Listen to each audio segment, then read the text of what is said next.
Lebih lanjut, Komnas HAM juga menemukan adanya upaya-upaya pembatasan informasi melalui penggunaan media sosial oleh pemerintah dan polisi.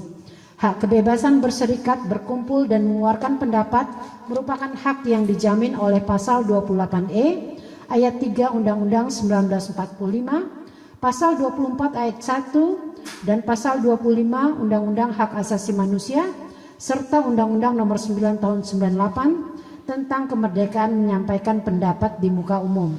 Berdasarkan prinsip Sirakusa, pembatasan terhadap hak ini harus dilakukan dengan dasar hukum yang jelas, tujuan yang sah dan proporsional terhadap tujuan yang ingin dicapai.